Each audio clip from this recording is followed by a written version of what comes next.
I'm back and I'm in my car with no ceiling lining. So you can just shut the fuck up about that, you Prius driving vegan motherfuckers. But I need you to do one thing and one thing only. You need to put a dick in your ear and fuck what you heard. We're talking about Sergeant Major Dan Daly today. The soul-stealing, cool hat-wearing Irish-American stare-down master Marine Corps body-slaying badass whose ribbon rack would wipe out any clothing it sells. And that brings us to today's segment of Motivated Moments in History.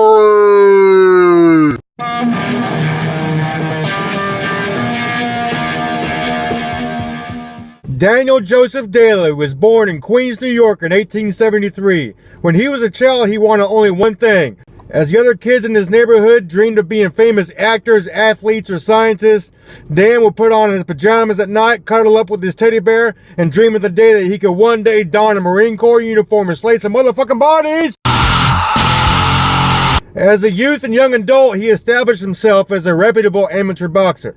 When he was 24 years old, Spain and America started fighting over Cuba, and Daly heard about the heroics of Teddy Roosevelt. Believing that Teddy shouldn't be the only one waxing some bastards on foreign soil, Daly ran to his local Marine Corps recruiter and said, "Sign me up to kill some motherfucking high-blow Espanol bitches!" He went to boot camp at the Brooklyn Navy Yard, but the war ended before his training was completed. He was upset there was no immediate opportunity to go whack some enemy troops. There was not enough crayons in the world to subside this guy's hunger for multiple bodies of opposing forces. This guy put the devil in Devil Dog. He put the dog in Devil Dog. This guy, he was a motherfucking devil dog. Once given the title U.S. Marine, Dan was assigned to the Asiatic Fleet, where he hung out with the Navy and rode around on boats just outside of China. The Boxer Rebellion was in its early stages, and Daly's Marines were called to quiet that shit down. When he got to the U.S. Embassy in Beijing, he noticed that some Krauts were right outside of defensive positions. So they went ahead and quickly kicked them in the nuts and took over their spots. Daly's unit was ordered to go somewhere for a day or two, and Dan decided that, he volunteered to be the sole guard for the American diplomats. So that night, all alone, some Kung Fu Jackie Chan motherfuckers decided to attack the U.S. legation offices and karate chop everybody in sight. Alone and unafraid, Dan Daly guarded the U.S. Embassy and defended it using only a machine gun, a pack of cigarettes, and good old-fashioned motherfucking hate. When his unit came back the next day, they found Daly amidst the smoke and ashes lighting up a freaking Marlboro surrounded by 200 dead Chinese fighters.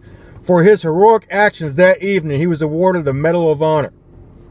Fast forward a few years, Daly was now a gunnery sergeant. He was sent to Haiti to assist with the U.S. occupation, and he was receiving fierce resistance from the Cocos rebels. His platoon was sent deep into the Haitian countryside to conduct reconnaissance. There, while fording a small river, they were attacked on three sides by over 400 soldiers of a rebel force, and they had to retreat. His platoon was vastly outmanned and outgunned, and their only source of massive firepower was a machine gun, and that sunk to the bottom of a river during the initial contact. He ordered his platoon to lay low and defend themselves for that day, but knowing that he wasn't going to survive the next day of combat without some serious weaponry. That night, he snuck out alone and retrieved the machine gun from the bottom of the river despite limited visibility and no cover from possible enemy, and he carried that gun back to his platoon. After a quick PMCS and wipe down of the gun, he divided his platoon into 3 fire teams. And once daylight hit, he donned a primitive contraceptive and began to fuck the life out of those Cocos forces. Even though his platoon was outnumbered 10-1, the enemy battalion was completely annihilated, and he killed every last one of those French-speaking voodoo witch doctor motherfuckers. For this, he earned his second Medal of Honor. At age 44, the U.S. got called into what was then called the Great War. Not being one to miss out on an opportunity to go fuck some shit up, Daly was quickly deployed to Europe. He fought all over that motherfucker, earning 3 more medals for valor. Once he rescued a handful of pinned down soldiers. Next, he captured 13 Germans all by himself. And another time, he whipped a heavily fortified machine gun nest armed with only a grenade and a Colt 45.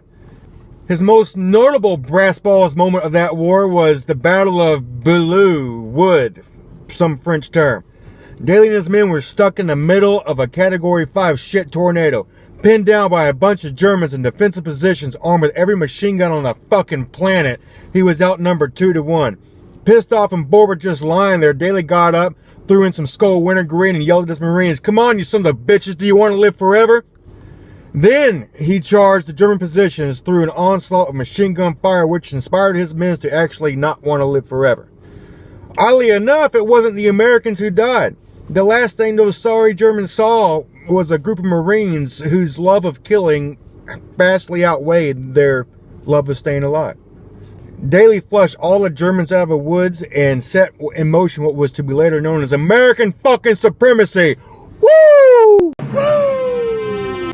He spent the rest of his time in service in the reserve fleet and later retired in 1929. He died 8 years later.